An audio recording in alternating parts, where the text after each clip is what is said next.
प्यारे नजारे हैं ये फरिश्ते जो ज़मीं पे उतरे तारे हैं ये उतरे तारे कितने प्यारे हैं ये फरिश्ते जो ज़मीं पे उतरे तारे हैं।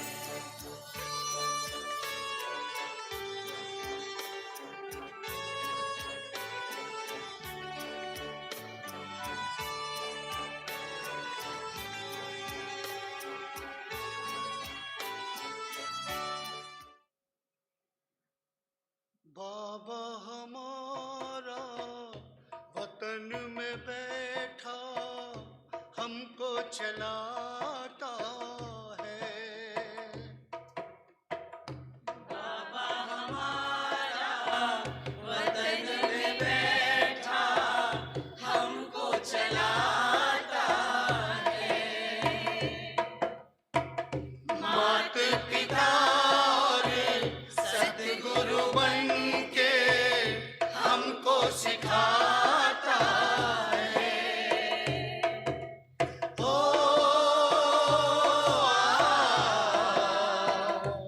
आ,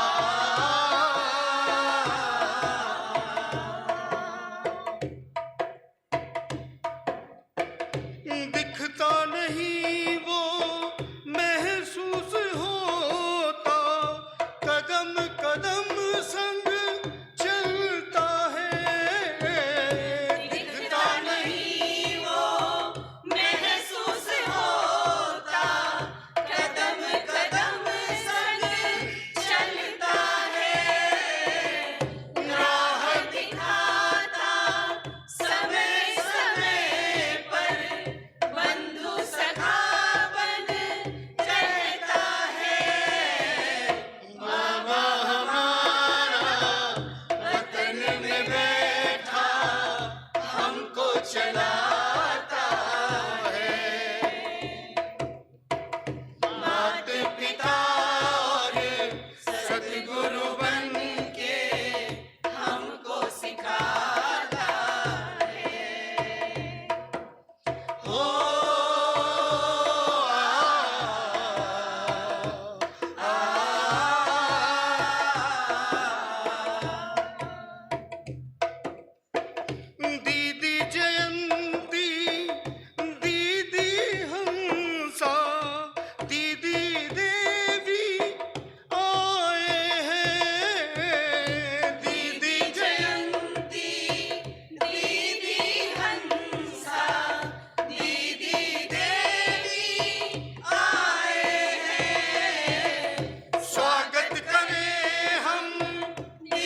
धन्य है धन्य है दीदी, धन्यवाद है दीदी आपका, पीस पैलेस में पधारे हो। धन्यवाद है दीदी आपका, पीस पैलेस में पधारे हो। दादी जान की यादों को ताजा आप कराए हो। बाबा हमारा वतन में बैठा हमको चलाता है, माता पिता और सद्गुरु बन के हमको सिखाता है। ओ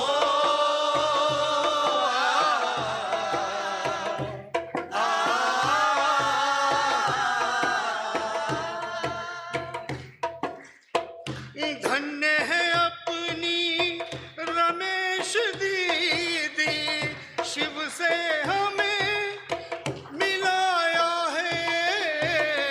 धन्य है अपनी रमेश दीदी, शिव से हमें मिलाया है। कोटि कोटि है नमन दीदियों, सच्चा मार्ग दिखाया है। बाबा हमारा वतन में बैठा हमको चलाता है, माता पिता और सद्गुरु बन के हमको सिखाता है। हो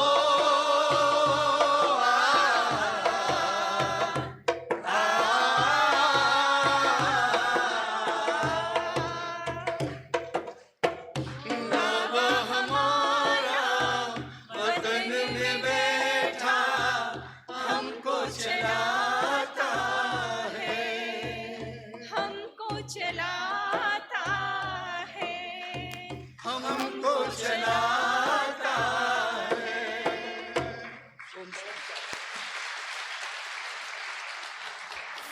अच्युत केशव हरि नारायण आत्मा रामानंद रमण भव भय हरण वंदित चरण भव भय हरण वंदित चरण रघुकुल भूषण राजीव लोचन रघुकुल भूषण राजीव लोचन आदि नारायण अनंत शयन आदि नारायण अनंत शयन सच्चिदानंद सत्यनारायण सच्चिदानंद सत्यनारायण आत्मा रामानंद रमण आत्मा रामानंद रमण आत्मा रामानंद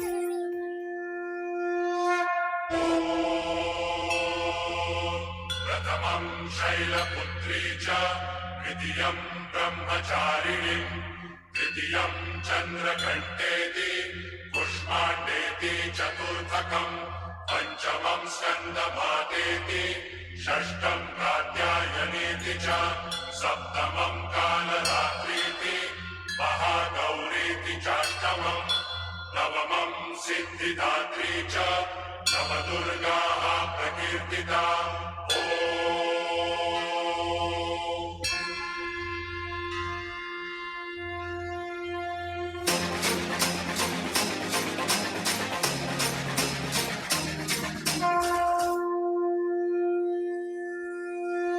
ॐ गिरिनंदिनी नंदित मेदिनी विश्व विनोदिनी नंदनुते गिरिवर विंध्य शिरोदिनी वासिनी विष्णु विलासिनी जिष्णुनुते शौक पूरा मांगल गावो मन रंग निषेध पायो जी आनंद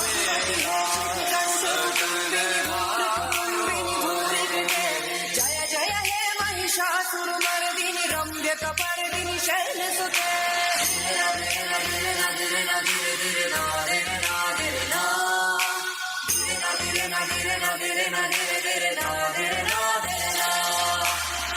गिरिनन्दिनि नन्दितमेदिनि विश्वविनोदिनि नन्दनुते गिरिवरविन्द्य शिरोदिनि वासिनि विष्णुविलासिनि जिष्णुनुते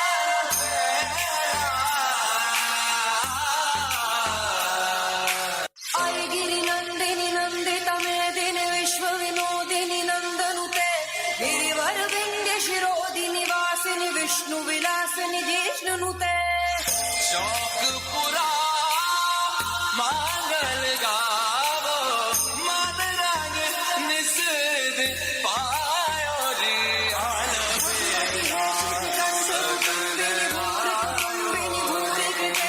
जय जय हे महिषासुरमर्दिनि रम्यकपर्दिनि शैलसुते गिरिनन्दिनि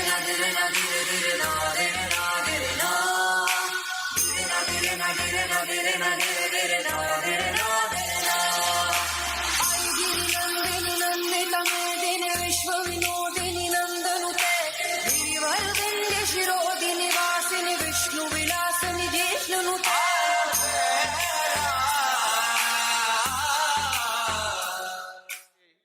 अनेकों इनाम प्राप्त किए हुए हैं। आदरणीय दीदी भी आपको सम्मानित कर रही हैं, आपका उत्साह बढ़ा रही हैं। बहुत सुंदर। मैं निवेदन कर रहा हूं आदरणीय दीदी से, हम सबको उस अलौकिक वातावरण में ले चलेंगे, अव्यक्त वतन में ले चलेंगे। आप कल भी साईं को कह रहे थे कि अब समय है ना केवल यहाँ रह के यहाँ योग लगा के परमात्मा को याद करने का, अपितु सारा समय अव्यक्त वतन में रह के बाबा के साथ, दादा के साथ मिलन मनाने का समय है, फरिश्ता रूप बनाने का समय है। आप उसी भाव से हम सबको क्लास कराएंगे। ओम शांति।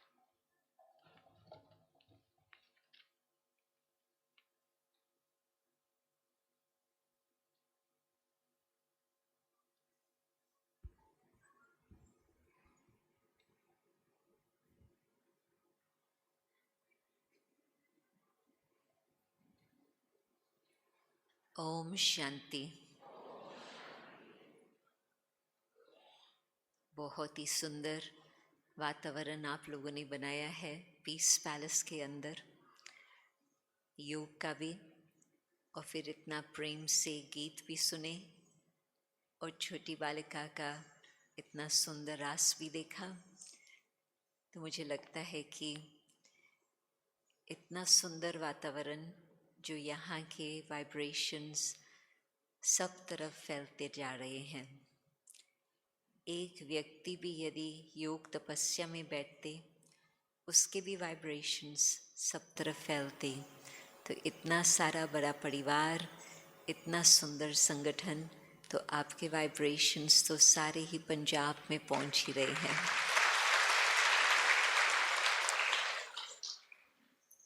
जिस घड़ी शिव बाबा ने ब्रह्मा बाबा को साक्षात्कार कराए, और जो लास्ट साक्षात्कार था वो था कि एक स्वर्ग की दुनिया आ रही है, और उन्होंने यही आवाज़ सुना कि तुम्हें ही ये कार्य करना है। तो ब्रह्मा बाबा उस समय तो दादा लेखराज जी कहलाते थे। तो बाबा ने उसी समय कहा कि उसने बोला कि नया संसार बनाना है, परंतु ये नहीं बताया कैसे। तो बाबा कुछ समय के लिए बिल्कुल बनारस में गए, फिर पहाड़ों में चले गए, और वहाँ पर इसी बात का मनन चिंतन करते शिव बाबा उन्हों को अनेक बातें गहराई से समझाते रहे। और फिर बाबा ने ये कहा कि हाँ, एक ही रास्ता है नई दुनिया स्थापन करने का, और वो है एजुकेशन। तो फिर अब तक भी वो नाम चला आ रहा है ईश्वरीय विश्वविद्यालय, जिसमें स्पिरिचुअल एजुकेशन हम प्राप्त करते हैं। और उस आधार पर न सिर्फ यहाँ आप सभी ने हिसार में इतनी अपनी जीवन सुंदर और श्रेष्ठ बनाई है, परंतु विश्व भर में ये ज्ञान अब फैल चुका है। और आप सोचो मुरली कितने लैंग्वेजेस में ट्रांसलेशन हो रही है। भारत की तो अनेक अनेक भाषाएं हैं, परंतु विदेश के भी मैं समझती बिल्कुल लिखित में जो ट्रांसलेशन मिलती है वो है 19 भाषाओं में।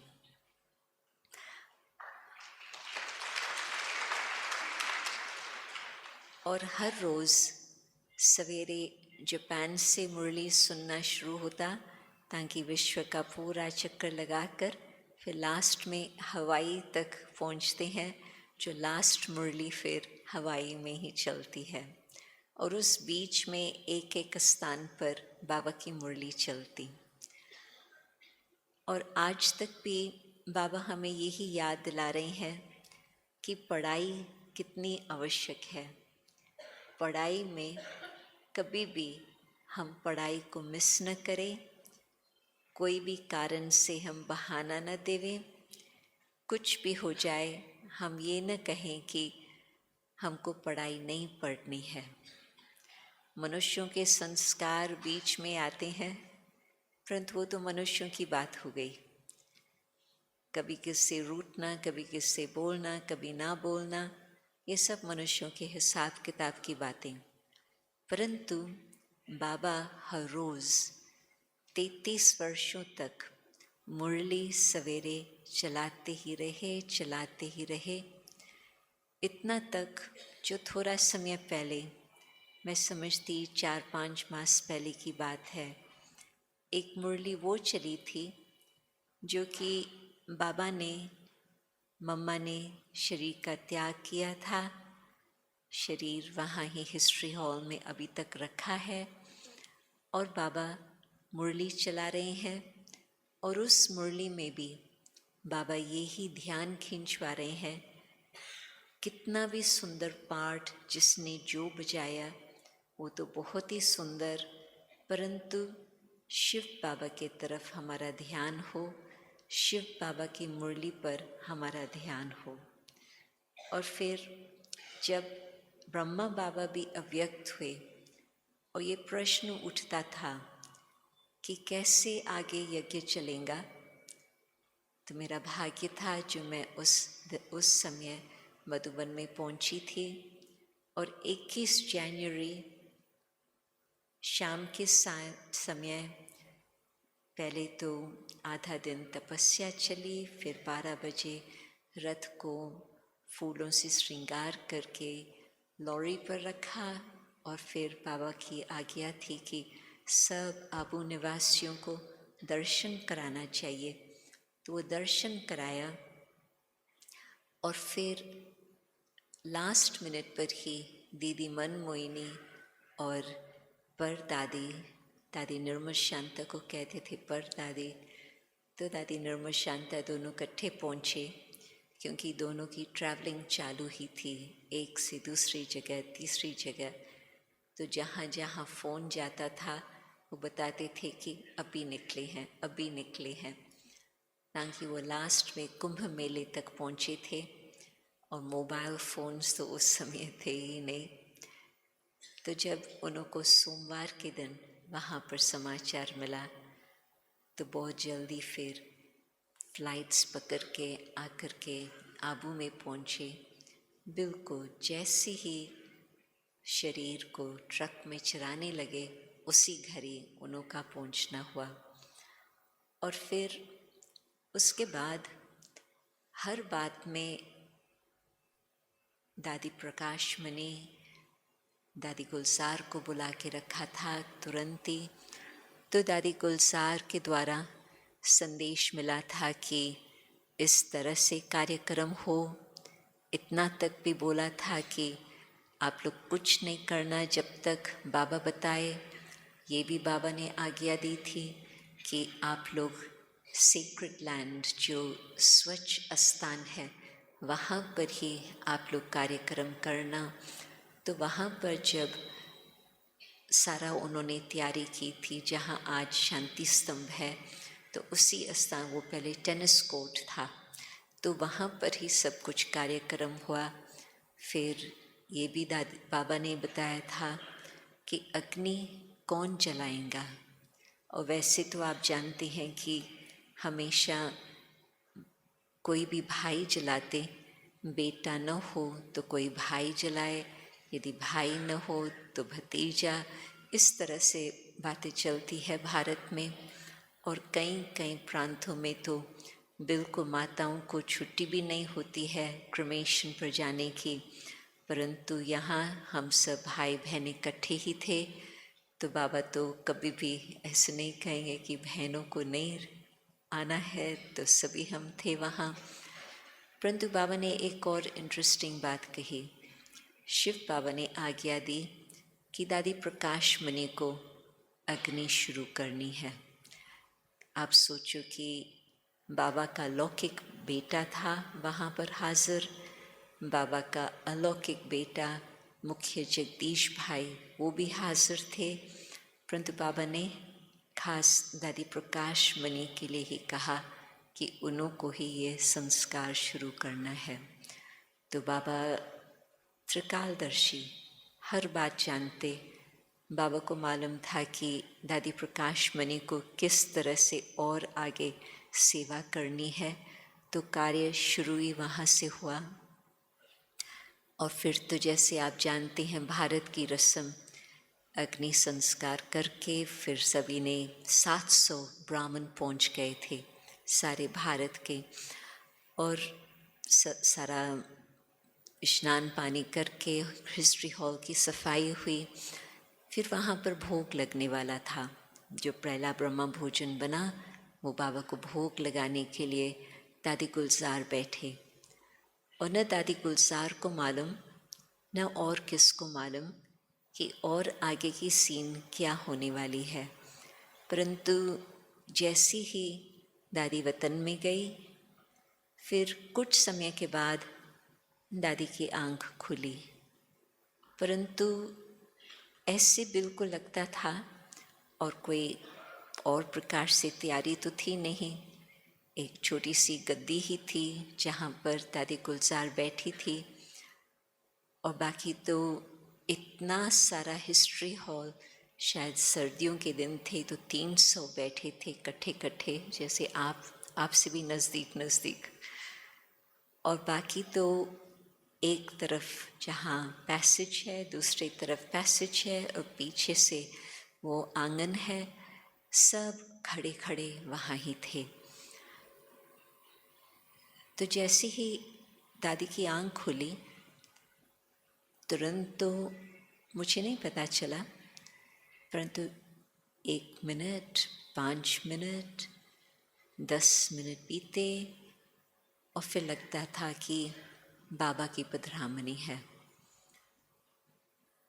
और आधे घंटे तक बाबा ने 700 लोगों को बहुत बहुत शक्तिशाली दृष्टि दी।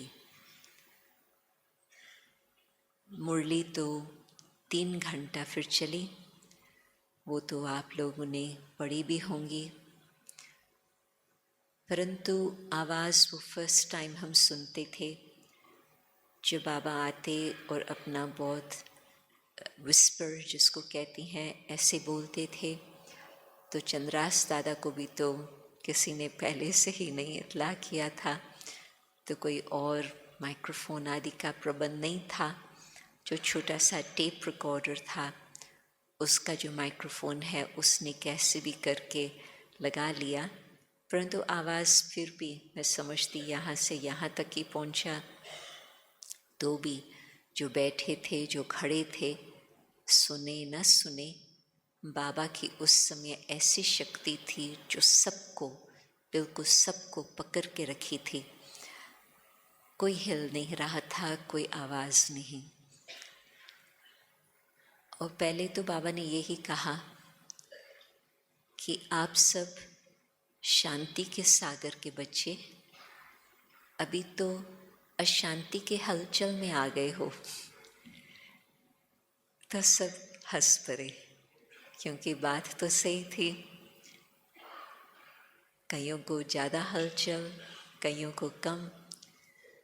मुझे तो, मैं समझती ज्ञान में चलते शायद उस घड़ी 8 मास ही हुए थे। बाबा को बचपन से देखा था, परंतु ज्ञान को समझना और अपनी जीवन ये बनाना उसको 8 मास ही हुआ था। तो मेरे मन में कुछ हलचल नहीं थी, क्योंकि मुझे ये बहुत क्लियर था कि मैंने शिव बाबा को अपनी जीवन समर्पित की है और किसी को नहीं। ब्रह्मा बाबा के लिए अत्यंत प्यार, क्योंकि बाबा की दृष्टि से ही मुझे शिव बाबा का अनुभव हुआ था। बाबा की दृष्टि ने जैसे कि शरीर से खींचकर परम धाम का अनुभव कराया था, शिव बाबा के कनेक्शन का अनुभव कराया था। तो बाबा के लिए तो अति रिस्पेक्ट और प्यार, परंतु मेरी बुद्धि में बहुत क्लियर था कि मेरी जीवन शिव बाबा के सामने समर्पित हुई है। तो मुझे बिल्कुल उस घड़ी शांति का ही अनुभव था कि अब क्या होता है वो देखेंगे, परंतु बाबा साथ है। परंतु मुझे मालूम है ट्रेन में आते कईयों ने बातचीत आपस में की थी कि पता नहीं हम फिर दोबारा आबू जाएंगे या नहीं, पता नहीं मुरलियों का क्या होगा, कई बातों का पता नहीं, इस प्रकार की उन्हों की चर्चा चल रही थी। तो बाबा ने जब ये कहा कि आप तो अशांति के हलचल में आ गए हो, तो सब हंस पड़े, क्योंकि बाबा तो जानते हैं कि हर एक के मन के अंदर क्या चल रहा। फिर तो जो सुप्रीम कमांडर ने सब बातें बताई, वो आज तक भी वही बातें चालू ही है। 50+ years हो चुके, परंतु जिस तरह से बाबा ने कहा कि आबू ही महान तीर्थ स्थान है, आबू में ही आप सबको लेके आएंगे, वो मानेंगे कि हाँ यहाँ ही परमात्मा ने अपना कार्य किया। आप लोग मुरली स्टडी करेंगे, आप लोगों को पूछा जाए कि पिछले सप्ताह की मुरली में क्या था, तो कोई नहीं बता सकेंगे कि पिछले सप्ताह की मुरली में कौन सी बातें थी। तो बाबा ने कहा कि बिल्कुल ये जो अब टाइम है, जो आपको गीता का ज्ञान 18 अध्याय मिल चुका है, उन सब बातों को स्टडी करने का। और फिर बाबा ने कहा कि जब गुरु चला जाता तो दूसरे किसको चुन करके गुरु की गद्दी पर बिठा लेते, परंतु जब बाप चला जाता तो किसी और को उस स्थान को नहीं देते, परंतु जो बड़े भाई बहन है वो ही फिर छोटे परिवार को संभालते हैं। तो यहाँ भी ऐसे ही होगा। फिर बाबा ने एक गुलाब, बाबा के ट्रे के ऊपर कितने भी और फूल हो, आज तक भी जब भोग लगता है तो छोटी सी चांदी की थाली में गुलाब के फूल ही होते। तो गुलाब का फूल उठाकर दीदी मनमोहिनी के सिर पर रखा, दूसरा गुलाब का फूल उठाकर दादी प्रकाश मणि के सिर पर रखा। फिर बाबा सब तरफ पूछा, किसी को कुछ कहना है? सभी संतुष्ट है, सभी खुश है? तो सबका कांध इस तरह से हिलने लगा। तो ये था संगम युग की ताजपोशी का दिवस। बहुत ही सुंदर सीन थी, हाँ दिल को पिघलाने वाली सीन थी। और साथ साथ बाबा जैसे कि भविष्य की बात सबको दिखा रहे थे कि किस तरह से बाबा का कारोबार चलेगा।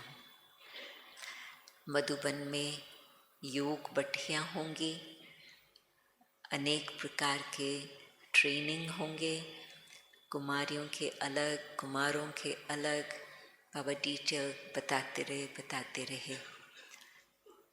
और ये भी बाबा ने कहा कि आज शिव बाबा अकेले आए हैं, ब्रह्मा को साथ नहीं लेके आए।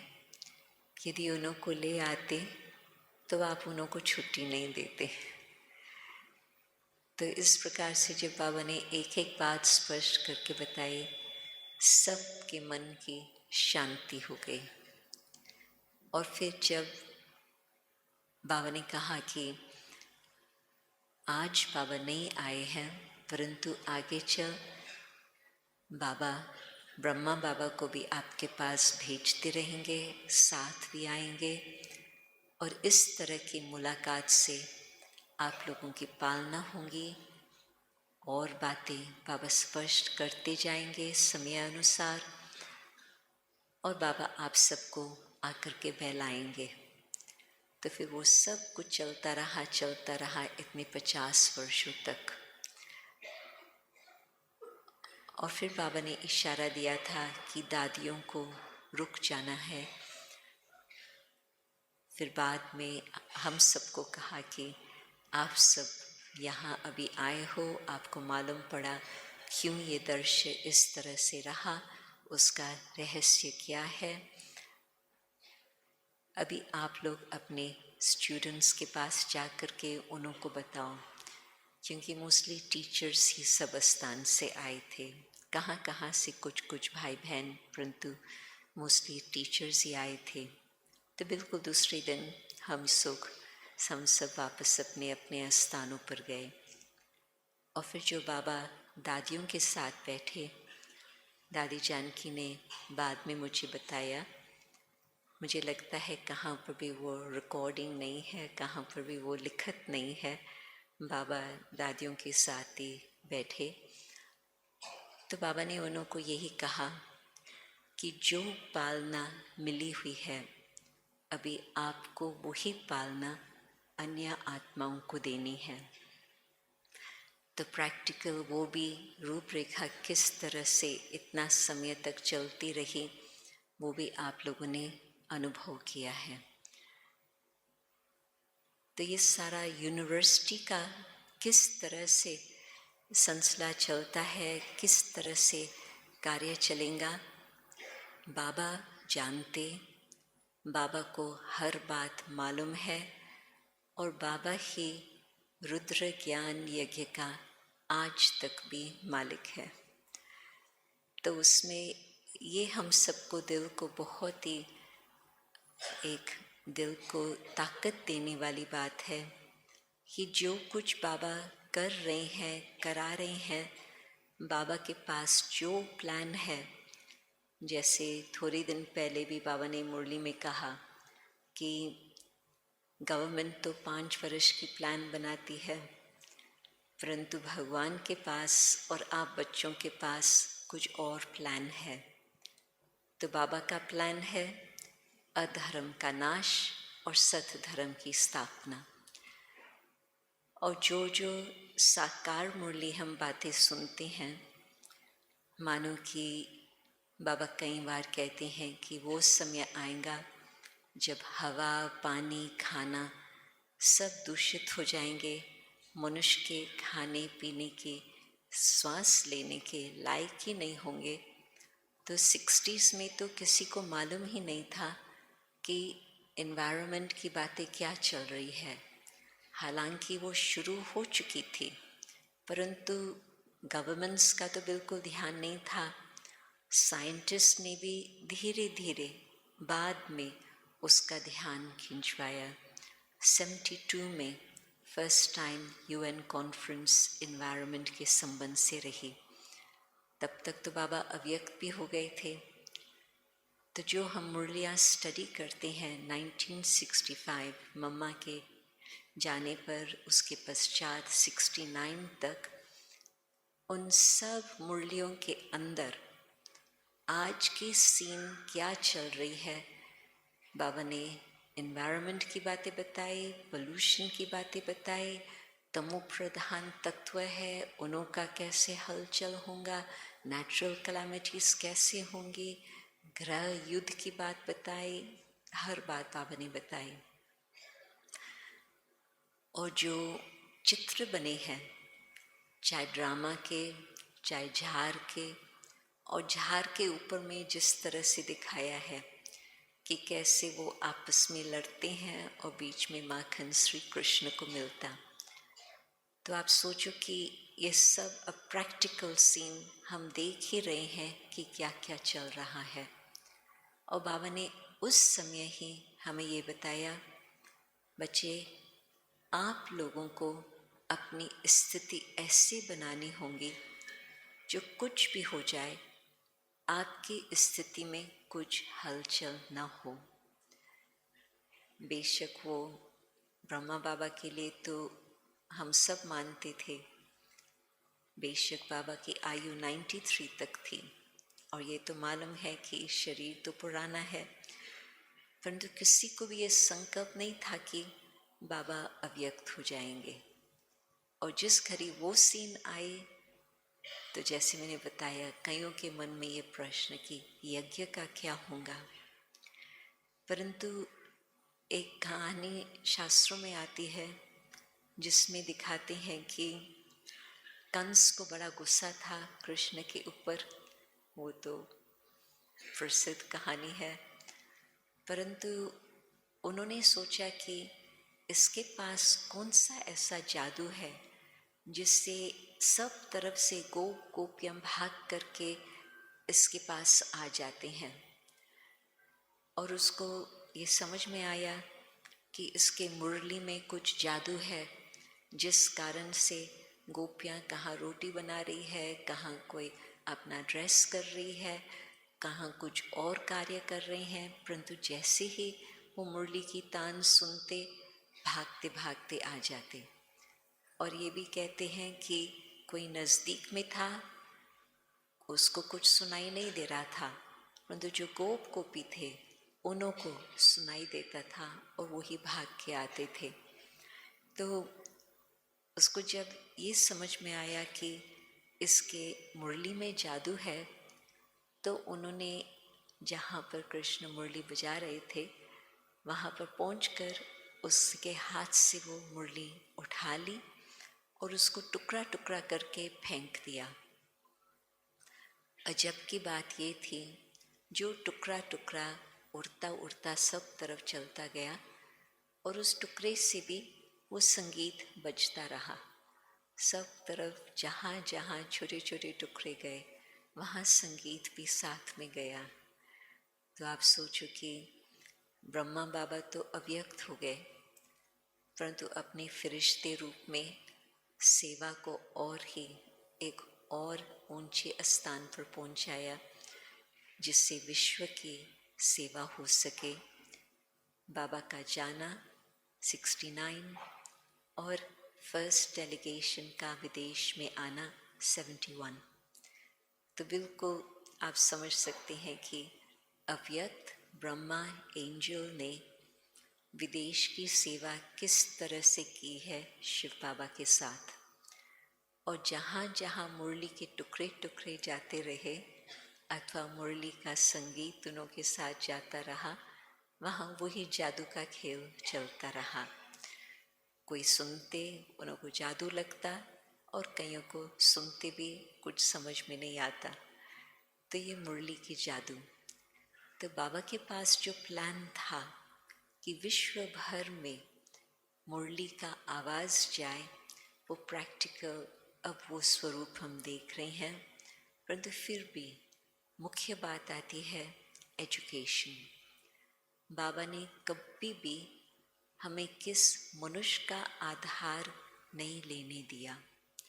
ब्रह्मा बाबा कितना भी श्रेष्ठ, और हम कहेंगे कि गुरु गोविंद कट्ठे खड़े हैं, किसको लागू पार, तो ब्रह्मा बाबा तो सदा कहेंगे शिव बाबा की मुरली है। कोई मनुष्य और होते तो कहते नहीं मैंने ये बताया, मैंने ये बताया। परंतु ब्रह्मा बाबा ने सदा कहा आपका ध्यान शिव बाबा के तरफ हो, मैं तो सिर्फ निमित्त हूँ मुख चलाने के लिए, परंतु बोलने वाला वो निराकार है। तो इस आधार पर ही यज्ञ की स्थापना हुई है। मुरली, बाबा मुरली सुनाए और बच्चे उस मुरली को समझकर और ये पहचान लेवे कि कौन बोलने वाला है और किस तरह से हमें शिक्षाएं मिल रही है, जिस आधार से हम अपने जीवन को श्रेष्ठ बना सके। तो जिसका मुरली से प्यार है, अवश्य ही उनका बाप दादा के साथ भी इतना ही प्यार होगा। और जब तक मुरली तक नहीं कोई पहुंचता है तो हम कहेंगे कि हाँ ये तो संपर्क वाले हैं, ये तो हाँ ब्रह्मा कुमारी के फ्रेंड्स हैं, परंतु ये हम नहीं कहेंगे कि हाँ ये ब्रह्मा कुमार है या ब्रह्मा कुमारी है। तो जब मुरली तक कोई पहुंचता है तो हम कहते हैं ब्रह्मा मुखवन सावली, क्योंकि उस समय जिन्होंने ब्रह्मा बाबा के मुख द्वारा सुना, ज्ञान लिया, उनका तो हम समझ सकते हैं जन्म वो ऐसे ही होता। परंतु आज तक भी निमित्त कोई भी बने 7 दिन का कोर्स कराने के लिए, परंतु जब तक उस आत्मा ने मुरली को नहीं समझा है तब तक उसका नया जन्म नहीं होता। तो हर एक जो भी यहाँ बैठे हैं मुरली के आधार पर ही सभी का जन्म हुआ है। तो इस कारण से आप सब भी कहेंगे हम ब्रह्मा मुखवन सावली हैं। तो ब्रह्मा मुखवन सावली बनकर फिर यादगार आता है कि ब्रह्मा के मुख कमल से देवताओं ने जन्म लिया। भक्ति में कहानियाँ वंडरफुल, परंतु उनका रहस्य जब शिव बाबा हमें बताते हैं तो हम समझते हैं और ही वंडरफुल। जो हम रहस्य समझ करके फिर उसको हम जीवन में धारण करते हैं, पालन करते हैं, ये है सबसे वंडरफुल बात। तो आज तक भी बेशक कितने हमारी दादियों ने त्याग, तपस्या, सेवा की, वो भी कहते थे सदा ही। कभी भी दादियों को कहो कि आपने ये कुछ किया, दादी प्रकाश मणि हमेशा उंगली ऊपर, मैंने कुछ नहीं किया, उसने किया। दादी जानकी को बोलो कि आपने इतनी विदेश की सेवाएं की, भारत की सेवाएं की, 104 वर्ष की उम्र तक आप भारत का चक्कर लगाते रहे, वो भी कहेंगी उसने किया, मैं तो कठपुतली हूँ। परंतु कठपुतली कैसे चलती? मालिक के हाथ में वो धागा होता और वो खींचता है तो कठपुतली नाचती है। तो वो नचाने वाला वो। तो बाबा ने ये बिल्कुल शुरू से ही सबके अंदर ये बीज डाला, आत्मनिश्चय का, परमात्मा की पहचान का, और ये कि हाँ शिव बाबा ही आकर के ये सब कुछ कर रहे हैं और करा रहे हैं, मनुष्य के कोई नहीं हाथ। वो लोग समझते हैं जो हम लौकिक कारोबार करते हैं वो भी हमारे हाथ में नहीं है। नहीं, वो तो बाबा ने बताया है कि आपका जो लौकिक है वो तो आपका हिसाब किताब है, और फिर बाबा उसको कैसे लौकिक से अलौकिक में परिवर्तन करते वो फिर हम सब अनुभव करते हैं। बाबा की श्रीमत पर चलो तो लौकिक लौकिक नहीं रहता, परंतु लौकिक भी अलौकिक बन जाता। और बैठ जाओ और कहो भगवान ही मुझे खिलाएंगा पिलाएंगा, वो भी तो नहीं होता। भगवान कहता है कि आपको हाथ पाँव दिए, दिमाग दिया, आपने उसका क्या फ़ायदा उठाया। तो बाबा की जो शिक्षाएं हैं, एक एक बात को हम देखते हैं हमारे जीवन को श्रेष्ठ बनाने वाली, परंतु साथ ही साथ जो कुछ अपने पास है, जो कलाएं हैं, जो हमारे संबंध है, जो कुछ हमारे पास छोटा मोटा कखपन है, उसको किस तरह से हम सफल कर सके ताकि हम अपना भविष्य के लिए भाग्य बना सके। एक तो भगवान को पहले मनुष्यों की बुद्धि को बदलना होता, तो वो भी होता है एजुकेशन के द्वारा। आप 5 साल की उम्र में क्या सोचते थे, 10 साल की उम्र में आपका किस तरह से विचार बना, 20 साल 25 साल तक 27 साल तक भी कोई स्टडी करते करते करते कहाँ तक पहुँच जाते हैं, बुद्धि किस तरह से परिवर्तित होती जाती, वो सब है पढ़ाई के आधार पर। तो बाबा भी जो हमारे बुद्धि को दिव्य बनाते हैं, बेशक हाँ, ये कल्प पूर्व का हमारा सुंदर भाग्य है जो बाबा की बात सुन करके आत्मा ने माना, अनुभव किया और स्वीकार किया कि ये बाप हमें बता रहे हैं हमें अपनी जीवन को इस तरह से बनाना है। तो सब भगवान का ज्ञान सुनकर हम उस जागृत स्थिति में आए, परंतु फिर भगवान ने जो बुद्धि को दिव्य बनाया है, जिससे हम गहराई से हर बात को समझ सकते हैं, जो बाबा कहते हैं कि आप बच्चों को मैं त्रिकालदर्शी बनाता हूँ, आप बच्चों को मैं स्वदर्शन चक्रधारी बनाता हूँ। आप सोचो कि कितनी ऊंची टाइटल्स बाबा हमें देते। त्रिकालदर्शी कौन है जिसको मालूम है कि विश्व का आदि मध्य अंत क्या होगा। साइंटिस्ट्स आज तक भी मिलियंस मिलियंस बिलियंस डॉलर्स खर्च करके स्विट्ज़रलैंड में एक ऐसी जगह है जहाँ पर उन्होंने बहुत बहुत इस बात का रिसर्च किया हुआ है कि सृष्टि की आदि कैसे हो।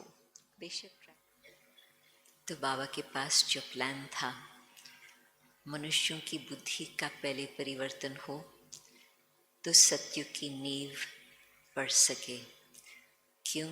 क्योंकि भगवान यदि जादू की लकड़ी घुमा करके सारे संसार को स्वच्छ बनाए, सत्युग की स्थापना कर लेता, प्रकृति को परिवर्तित कर देता, परंतु मनुष्यों की बुद्धि वही तमो प्रधान बुद्धि होती तो सत्युग सत्युग नहीं रह पाता।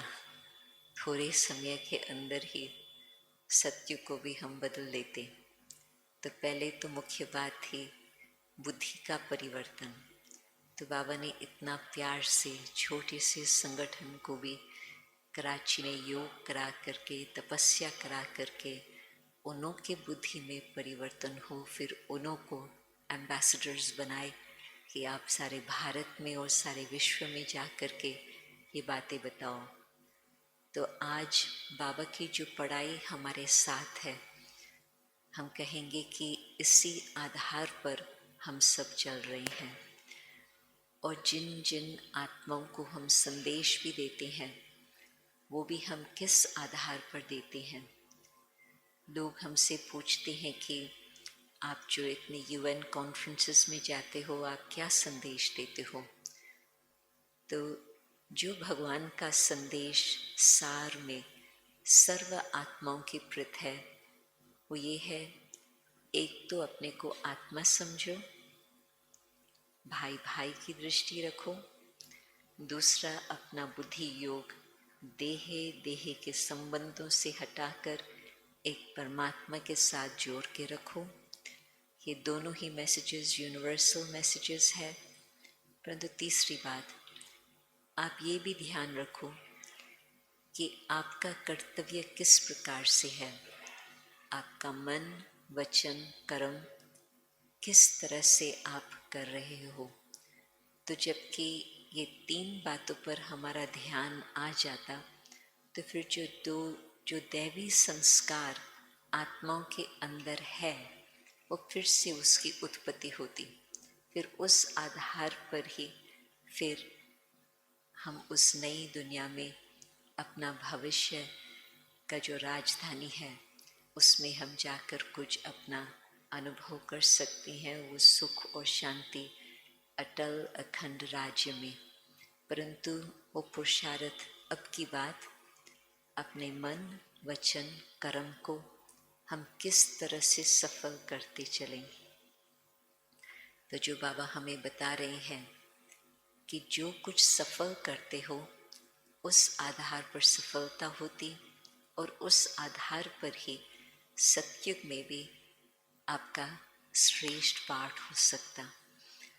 आप देखेंगे कि मनुष्य की ऐसी एक आदत है जो यदि कोई भी बात वेस्ट होती है पसंद नहीं आता। आपका 10 रुपया खो जाए परंतु आप ढूंढते रहेंगे कहाँ रखा, और फिर जब तक आपको मिले नहीं आप सोचेंगे 1000 रुपया भी सफल हो खुशी होती, 10 रुपया भी वेस्ट हो अच्छा नहीं लगता। तो हमारे श्वास, हमारे संकल्प, हमारा हर सेकंड सफल होता रहे, भगवान वो हमें सिखाते जिससे हमारी जीवन बिल्कुल ही तन मन धन सतो प्रधान बन जाए और हम उसका फल अभी भी प्राप्त कर सकते हैं। मैंने देखा है कि भगवान किसका रखता नहीं है, अभी भी देता है और भविष्य में भी देता। जब एक बारी मैं दादी गुलजार के साथ थी तो दादी गुलजार को मालूम था कि हमारे पिताजी बाबा के घर ही रहते हैं, तो उसकी समर्पित जीवन थी पिछले लास्ट 15 इयर्स के हिसाब से। तो दादी ने मुझे कहा कि इसने अपने घर को 5 ब्राह्मणों को रखने के लिए प्यार से रखा 1 मास के लिए, जिस समय विदेश में कुछ भी नहीं था। तो उस हिसाब से बाबा ने इसको 15 वर्षों तक अपने घर पे रखा है। तो कभी भी हम ये नहीं सोच सकते हैं कि हम देते हैं, नहीं, भगवान हमारे पास आए हैं हमको खूब खूब देने लिए। क्योंकि जिस समय 71 में वो 5 का डेलीगेशन आया, आप जानते हैं विदेश का कुछ अलग ही हिसाब होता, हर एक के स्थान भी छोटे होते हैं, किसके पास नौकर चाकर भी नहीं होते हैं, सब कुछ अपने आप ही करना होता है। तो वहाँ पर 5 मेहमानों को 1 मास रखना, कोई तो कहते थे ये तो बहुत बड़ी बात है, और पिताजी कहते थे ये तो हमारा घर, बाबा का घर है, ये तो हमारे परिवार के हैं। उसने उनको उस भावना से रखा, कभी ये नहीं सोचा कि ये कोई मेहमान है, परंतु हमारे घर के भांति है। और फिर उनके साथ बातचीत करना, राय सलाह करना, उनको कॉन्टैक्ट्स देना कि किससे क्या संबंध रखना है, किस तरह से करना है, वो सब कुछ हो रहा था। तो फिर जब माता जी ने शरीर छोड़ा, वो तो 1957 से पक्की ब्राह्मण थी, पिताजी तो बाद में ब्राह्मण बना, सहयोगी सदा था, और बाबा सदा यही कहते थे कि जो आज सहयोगी है कल वो योगी अवश्य ही बनेंगे। तो वो भी योगी तो बन ही गए थे, परंतु जिस समय माता जी ने शरीर का त्याग किया तो दादी से वो हर बात की राय सलाह करते थे। तो दादी ने पूछा अभी आपका क्या प्लान है, तो उन्होंने कहा दादी जो आप कहो। तो दादी ने कहा कि अच्छा भारत में जा कर के आप सब कुछ समेट करके फिर यहाँ आकर के बाबा के घर में रहना। तो वो सारा इस तरह से चला। तो मैं देखती थी कि जितना बाबा ने उस आत्मा को प्यार से संभाला, मुश्किल ही कोई लौकिक वाले इस तरह से किसी बुजुर्ग को संभालते हैं। बाबा ने दादी के द्वारा चाहे परिवार के द्वारा बहुत बहुत प्यार से उसकी सेवा की। तो कई ऐसे एग्जाम्पल्स है मेरी आंखों के सामने कि किस तरह से बाबा किसकी भी रखते नहीं हैं। बाबा हर एक आत्मा को जो कुछ हम करते हैं, एक तरफ से तुम कहेंगे अपने लिए ही करते, परंतु नाम आता है बाबा का, तो बाबा अभी भी हमें उसका रिटर्न न केवल सुख और शांति और शक्ति का अनुभव कराते हैं, परंतु भविष्य के लिए भी तो मालूम है कि वो हमारा सारा जमा हुआ। तो ये इतना सुंदर स्थान बाबा ने आपको दिया है, पीस पैलेस, परंतु आप लोगों की तन मन धन से बना है, और फिर अभी भी जो आप इसके द्वारा फायदा उठा रहे हैं और जिस द्वारा फिर अनेक आत्माओं की सेवा भी आप कर रहे हो, तो वो भी आप लोगों का और अधिक से अधिक भाग्य बनता जाता। कभी मैं सोचती हूँ कि हम इतना करते हैं, बाबा इतना देता, हम फिर उसका रिटर्न इतना करते, बाबा इतना देता, तो कभी भी वो हम उसको हिसाब नहीं बराबर कर सकते हैं। क्यों? क्योंकि संगम युग में एक देना और 1000 गुना लेना, ये संगम युग का विशेष हिसाब है। सारे कल्प में अलग हिसाब, सतयुग में तो जो जमा है उससे हम लेंगे।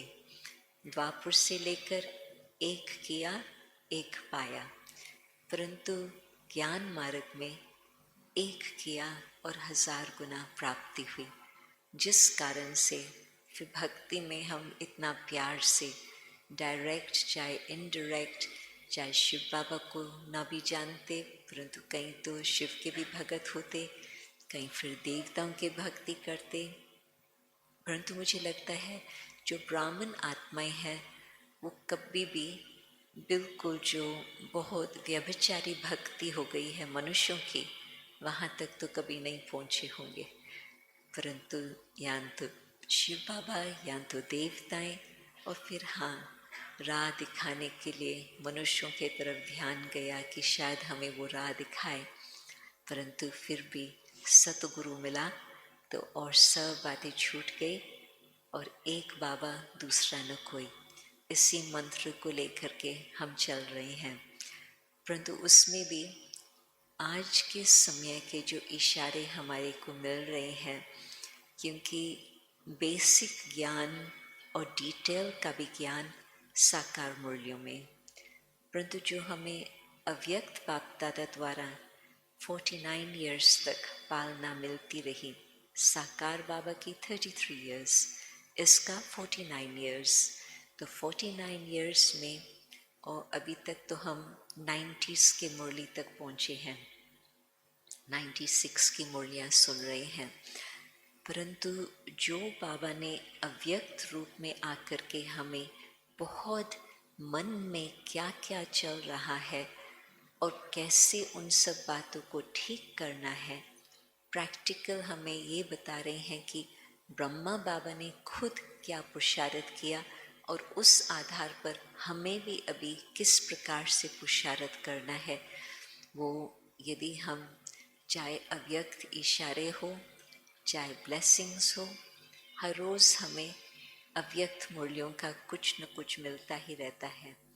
तो यदि हम इन बातों पर ध्यान देवें तो आप सोचो कि हमारे जीवन अभी भी जहाँ तक भी पुरुषार्थ करके हम पहुँचे हैं, बाकी जो कुछ कमी है, कमज़ोरी है, उसको जल्दी में ही हम मेकअप करके अपने कर्मातीत स्थिति को प्राप्त कर सकते। मुझे याद आता कि शायद 2 वर्ष पहले अव्यक्त मूल्यों का जो सार कुछ आया था, कभी कभी ऐसे होता जो साकार मूल्य के बाद भी थोड़ा बहुत अव्यक्त मूल्य का मिलता था, तो उसमें बाबा कर्मातीत स्थिति के लिए बता रहे थे। और मुझे लगता है कि हर एक को अभी जबकि अंतिम घड़ियाँ नज़र आ रही है, तो मुझे कर्मातीत बनना है, तो मुझे 3 बातों का ध्यान रखना है। एक तो कुछ मेरा पाप का खाता न बढ़े, दूसरा पुण्य का खाता कहाँ तक हमने आज के दिन में अधिक जमा किया, और तीसरा पास्ट का अभी तक हमारे पास कितना रहा हुआ है जो मुझे चुकता करना है।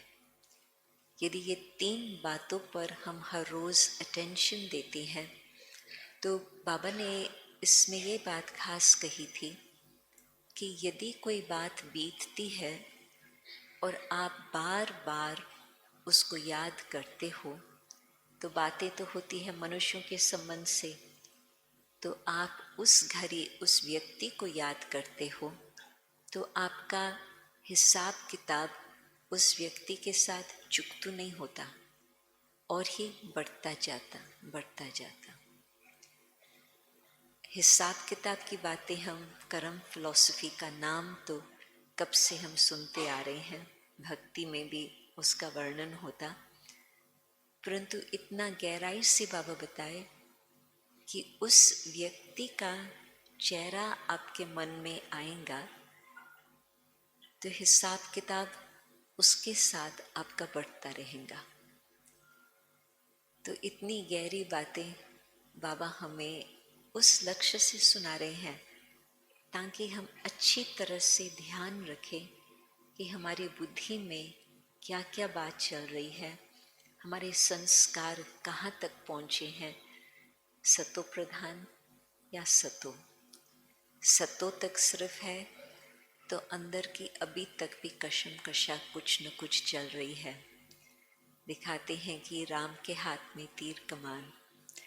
तो जो नए जवान लोग हैं, जैसे मैं गयाना में गई थी शुरू में 75, तो उस समय गयाना में बहुत सारी इंडियन पॉपुलेशन थी।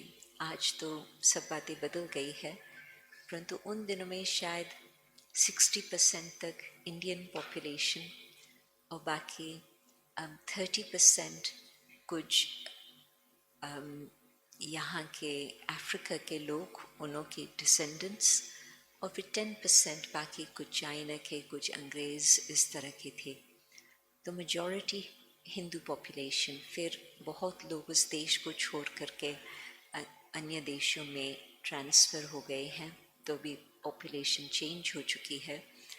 परंतु जो सबसे एक मुख्य था हिंदू स्कूल, वहाँ पर एक प्रोग्राम सारा बनाया था एक संस्था जिसको कहते थे महासभा, हिंदू महासभा।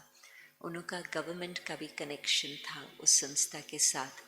तो उन्होंने सब मंदिरों में और मुख्य जो स्कूल्स है सब तरफ, हम लोग करीब 2 बहनें थी, मैं और एक और बहन, तो हम लोग दिसंबर से अप्रैल तक थे।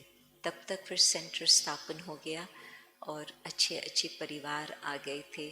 अंकल स्टीव, जिसका कईयों ने सुना भी होगा नाम या कहीं मिले भी होंगे, जिन्हों की बेटियां अभी नॉर्थ अमेरिका, न्यूयॉर्क और कनाडा संभाल रही है। तो इस समय के बीच में स्कूल्स में भी जाना हुआ, तो जहाँ पर सबसे प्रसिद्ध हिंदू स्कूल था, बच्चों के साथ, बच्चे मीन्स 15-60 इयर्स के उम्र वाले, बहुत छोटे बच्चे नहीं थे, समझदार बच्चे थे। तो भाषण के बाद मैंने उनसे पूछा कि आपको कुछ प्रश्न है, तो टीचर्स भी बैठी थी, प्रिंसिपल भी बैठे थे, तो वो बच्चे थोड़ा संकोच करते थे। तो मैंने कहा अच्छा, आप नोट लिख करके भेजो और नाम डालना है, भले डालो, नहीं डालना है कोई हर्जा नहीं, अब वो नोट हमारे पास भेजो। तो तुरंत ही इतने सारे नोट्स आ गए प्रश्नों के, परंतु उसमें एक नोट विशेष ये था कि क्राइस्ट के लिए दिखाते हैं कि उसने एक लैम्प, जो छोटा बछड़ा होता है, उसको कंधे पर उठाया, इतना उसको रहम और प्यार था। और फिर राम के लिए दिखाते हैं कि तीर कमान लेकर के उसने शायद जंगल में कुछ इस तरह से हिंसा की होंगी। तो मेरे से पूछते थे कि जबकि हम राम को भगवान मानते हैं तो हिंसक रीति से क्यों दिखाया। तो फिर उन्हों को जब समझाया तो बहुत खुश हो गए। तो इस तरह से जो भारत से अनेक देशों में हिंदू लोग बाहर गए हैं, वहाँ पर तो कई भ्रांतियाँ होती और कई उनकी भ्रांतियों को दूर करने के लिए ज्ञान बहुत ही अच्छा तरीका है। परंतु कहने का मतलब कि आज तक भी यदि मेरे मन में कुछ संघर्ष चल रहा है, विवेक एक बात कहता है और मेरा मन दूसरी बात कहता है, किस बात को हम माने?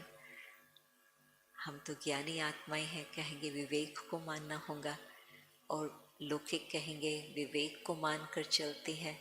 तो आज समय ही कुछ अलग ही है वो अच्छा समय नहीं है, कैसे हम विवेक अनुसार काम करें, जैसे कि सत्यता की बात है।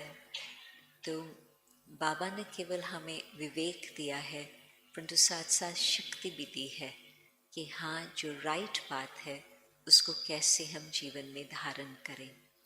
तो जब अंदर कुछ संघर्ष चलता है, बाबा क्या कहता, विवेक क्या कहता, और फिर साथ साथ मन किस तरफ भाग रहा है। तो जब बेशक हमारे कर्म नियमों अनुसार चल रहे हैं, वचन भी हम बहुत ध्यान से कुछ बोल रहे हैं, परंतु मन में थोड़ा सा भी इस प्रकार से कोई भी बात में संघर्ष चले, जिसका बाबा आजकल जो अव्यक्त मूल्य वो डिटेल में बता रहे हैं। बच्चों के मन में ये संकल्प आते हैं, आप याद करो, ये 1-2 मास की अव्यक्त मूल्य बाबा मन के संकल्पों की बात कह रहे हैं कि इस तरह से संकल्प चल रहे हैं। फिर बाबा समझा रहे हैं कि इन संकल्पों को राइट कैसे किया जाए। परंतु यदि हम उस स्थिति तक पहुँचे हैं जबकि अब तक की ये और संकल्प चल रहे हैं, तो हम सतो प्रधानता की स्टेज पर नहीं पहुँचे हैं, अभी तक हम सतो तक पहुँचे हैं। तो मेरा भविष्य क्या? तो बाबा की अव्यक्त मूल्यों पर अपनी प्रैक्टिकल मानसिक स्थिति किस तरह से होनी चाहिए, ताकि मनसा सेवा, आप सोचो हम कब से ये शब्द कह रहे हैं, मनसा सेवा, परंतु मन जब शुद्ध हो तो उस मन के द्वारा कुछ सेवा भी हो सके। मन में अभी तक संघर्ष है, किसी और फालतू संकल्प चल रहे हैं, तो मन द्वारा हम सेवा नहीं कर पाएंगे।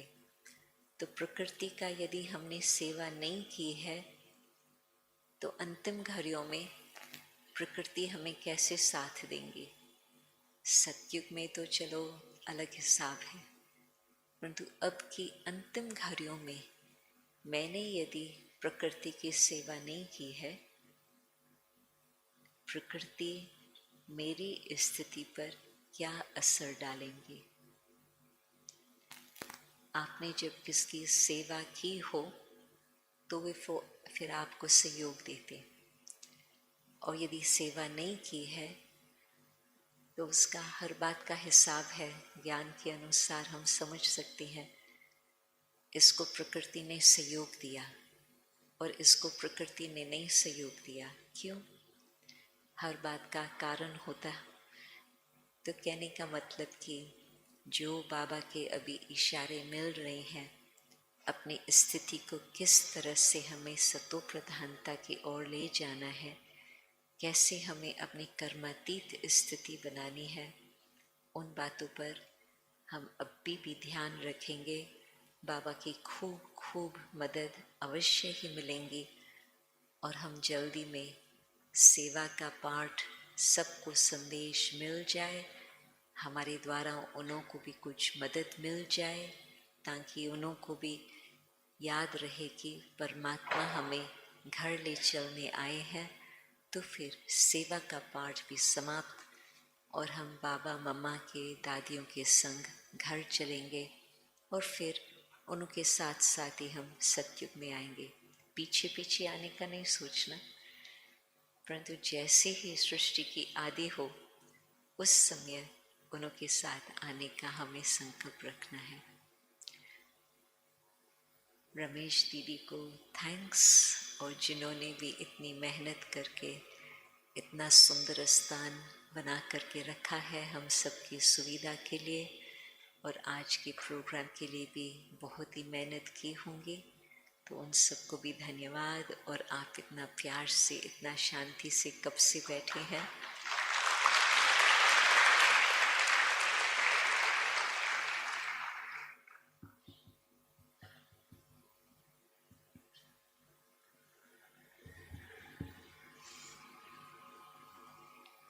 बहुत बहुत धन्यवाद परमादरणीय जयंती दीदी जी। आप बहुत सौभाग्यशाली हैं शुरू से ही बाबा की पालना में रहे तथा अनुभव प्राप्त करते रहे। आप अनुभवों की खान हैं। जैसे जैसे बाबा ने बताया, शुरू से भी जब बाबा अव्यक्त हुए तो बाबा ने बताया किस प्रकार कार्य अब चलेगा, और सभी मुरली के आधार पर किस प्रकार हमारा जन्म हुआ है, और मुरली सुन सुन के ही हमने अपना कैसे जीवन सफल बनाना है, और अंत समय में कर्मातीत बनना है। पाप का खाता बढ़े नहीं, घटे, पुण्य का खाता बढ़े। बहुत सुंदर शब्दों के साथ आपने हम सबको आगाह किया। अभी हम सब के बीच में हंसा बहन कुछ क्षण के लिए आएंगी। ब्रह्मा कुमारी हंसा बहन आदरणीय जानकी दादी के साथ 38 साल तक उनकी सेवा में रहे। अब आदरणीय बहन जी जयंती दीदी के साथ टूर पर हैं। हंसा बहन ने जब जानकी दादी यहाँ पे आई थी, आपने वायदा किया था कि मैं जानकी दादी को दोबारा लेके आऊँगी, लेकिन जानकी दादी तो दोबारा नहीं ले आ पाए। आपने हंसा बहन को लाके ये बहुत बड़ी कमाल की बात की है। आप जब जानकी दादी ने शरीर छोड़ा तो आप कुछ नर्वस हो गए थे कि मेरी सेवाएं तो गई, लेकिन एक प्रसंग आता है रामायण में, बहन जी भी रामायण की कुछ बातें बता रहे थे कि एक बार जब हनुमान जी, सभी लक्ष्मण जी, रामचंद्र जी युद्ध जीत के वापस आए तो उसके बाद सीता, श्री राम, लक्ष्मण, उन्होंने कहा कि अब हनुमान की जरूरत नहीं है, आप पीछे रहो, इनकी सेवा, रामचंद्र की सेवा हम करेंगे। तो हनुमान जी बड़े नर्वस हुए। तो इतने में राम जी को जमाई आई उबासी, तो फटाक से वो जाके चुटकी बजाने लगे। तो श्री रामचंद्र ने कहा कि ये ड्यूटी जो है तेरी पक्की है, क्योंकि हर समय तो कोई साथ रहेगा नहीं, जब मेरे को जवाई आए उस समय चुटकी बजाने वाला, तो इस प्रकार आपकी ड्यूटी पक्की है। तो बहन जी की फिर ड्यूटी पक्की हो गई। जानकी दादी ना सही, जानती दीदी का जो वारिस है आदरणीय जयंती दीदी को आप साथ लाए हैं। आपने बहुत ही हम सब पे अपार कृपा की है। कुछ शब्द आप आशीर्वाद बात के रूप में बोलेंगे।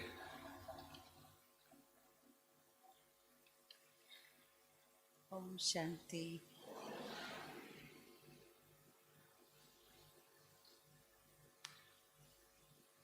हम देख रहे हैं कि कैसे ड्रामा में हर प्रकार के सीन को पास करते हैं। तो पास्ट का भी अच्छा था, अभी प्रेजेंट का भी अच्छा ही चल रहा है, और भविष्य में तो और ही अच्छा चलेगा। तो ये देख रही हूँ कि जो सेवाएं किया उसमें से बहुत सारे अनुभव दादी के साथ भी किया, दीदी के साथ भी किया, और ये अनुभव ही हमको कैसे आगे बढ़ाता है। हर प्रकार के जो अनुभव हम करते हैं तो वो ही बहुत कुछ सीखने को भी मिलता है, और यही रहता है कि आगे भी हम और सीखते जाए और अच्छे अनुभव होंगे। और ये तो ज़रूर देखा है कि हम बाबा के बनते हैं तो बाबा हमारे जिम्मेवार है। उस समय थोड़ा, जैसे भाई जी ने बोला, नर्वसनेस हो गया कि क्या करूँगी, कैसे करूँगी, कुछ समझ में नहीं आ रहा था। हमारा रोल क्या है, हमारा पार्ट कैसे चलेगा अभी, क्योंकि हम दादी के साथ 36 इयर्स अंग संग रही और 36 इयर्स के बाद वो पार्ट समाप्त हो जाता है, फिर तो नर्वसनेस होता ही है। लेकिन उसके बाद मैंने देखा कि दादी ने कोई हमको फ्री नहीं छोड़ा। साकार में जब थे तब भी इतने बिजी रहते थे, अभी अव्यक्त है तो भी हम फ्री नहीं रहते हैं। तो कैसे बाबा इस आत्मा के द्वारा अनेक प्रकार की सेवाएं कर रहे हैं। जब दीदी विदेश चले जाते हैं तब भी हम कोशिश किया और थोड़ा हिम्मत रखा कि चलो हम और कुछ नहीं करें। ठीक है, शक्ति भवन में सभी आते थे, सब मिलते थे, हम अनुभव सुनाते थे, लेकिन ऐसे हमने सोचा कि अभी थोड़ा हम हिम्मत रखें और छोटे सेंटर पर जाए, क्योंकि जब दादी के साथ थे तब बड़े बड़े भवनों में बड़ी बड़ी बहनों को देखना, सेवा बड़ी बड़ी स्केल पर होती थी। तो दादी चले गए, उसके बाद हम छोटे छोटे गांव में, हमारा बहुत सोच उसमें था और मेरे को बहुत इंटरेस्ट था। दादी थी तब भी मैंने दादी को बोला था, आप तो बड़े बड़े शहरों में जाते, बड़े बड़े सेंटर पर जाते, मेरे को तो गांव में जाना है, गांव कभी देखा नहीं है।